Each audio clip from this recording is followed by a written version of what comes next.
चतुर्वेदवेद्यं महादेववाद्यं नमद्भक्तहृद्यं मुरारिप्रसाद्यं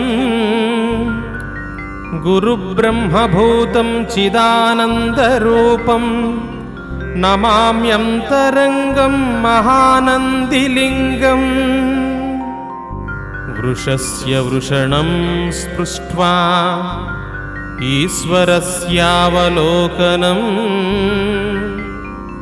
शृङ्गमध्ये शिवं दृष्ट्वा कैलासं भवति ध्रुवम्। नन्दीश्वर नमस्तुभ्यं शान्तानन्दप्रदायक